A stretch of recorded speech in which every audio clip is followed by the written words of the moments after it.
Excellencies, distinguished participants, ladies and gentlemen, greetings from New York. Om Swastiastu. At the outset, I'd like to congratulate the government of Indonesia for convening the 9th Bali Democracy Forum. Since its inception in 2008, the Bali Democracy Forum has become the preeminent forum for promoting democratic values and strengthening a progressive democratic architecture in Asia-Pacific. I commend Indonesia for its leadership of the Bali Democracy Forum and its commitment to advancing democratic principles throughout the region. While commitments at the United Nations mean that I'm regrettably unable to join you in Bali in person today, I'm very grateful to the government of Indonesia for this opportunity to address you all. Just last year, world leaders came together to adopt the 2030 Agenda for Sustainable Development. The agenda places democratic values at the center of global efforts to transform our world for the betterment of people, planet, and prosperity. The 2030 Agenda recognizes the fundamental importance of peaceful and inclusive societies, good governance, rule of law, accountable and transparent institutions, and representative decision-making. It gives profound respect for human rights in sustainable development, in poverty eradication, inclusive economic growth, gender equality, and environmental protection. Democratic principles are reflected as cross-cutting priorities throughout the 2030 Agenda and are given a standalone sustainable development goal, namely SDG 16.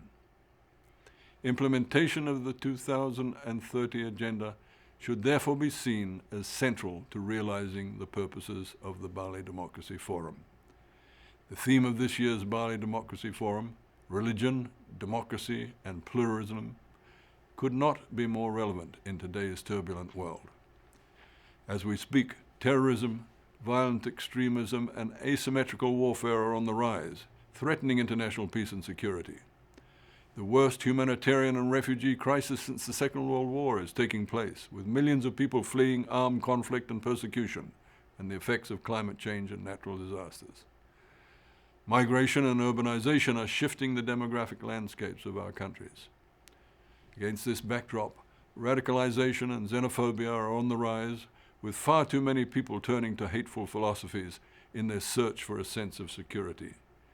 Meanwhile, inequality within and between nations is greater today than it was 30 years ago. And in many countries, long-standing human rights protections are being eroded. In our interconnected world, security threats and fear spread quickly, often with global ramifications. It's therefore incumbent on us all to promote and defend democratic ideals. Open discussion of the contemporary challenges facing democracy is essential to our efforts, as is the sharing of experiences and best practices. In the context of the discussion on religion, democracy, and pluralism, I'd like to emphasize three complementary actions to foster interreligious harmony in pluralistic societies. Firstly, the human rights of all people must be respected. Human rights, peace and security, and sustainable development are interconnected and mutually reinforcing. As such, the promotion and protection of human rights, including religious freedom, freedom of expression, and gender equality, should be seen as fundamental to sustaining peace, progress, development, and growth. Secondly, good governance and building effective, accountable, and transparent institutions must be prioritized.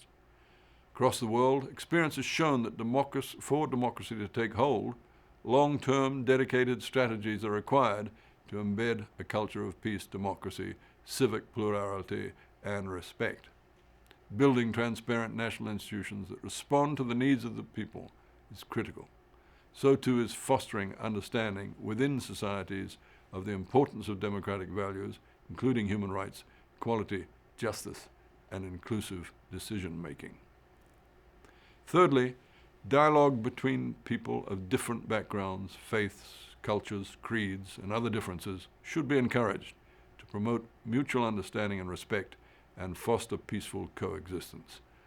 Such actions complement a number of initiatives being advanced at the United Nations, including the Alliance of Civilizations and the Culture of Peace Agenda, which promote interreligious dialogue, nonviolence, and respect. In support of sustainable peace, I will be hosting a high-level informal dialogue in New York on the 24th of January next year on building sustainable peace for all. This meeting will address synergies between the 2030 Agenda for Sustainable Development and sustaining peace. I invite you all to join us on this important discussion. Excellencies, ladies and gentlemen, if we are to realize the vision in the United Nations Charter of a world of peace based on recognition of the inherent dignity, rights, and worth of all people, we must all play our part. All of us have a role to play to promote and defend democracy, to practice mutual respect, and to coexist in peace. I wish you well for a productive and successful Bali Democracy Forum, and I thank you. And Om Shanti Shanti Om.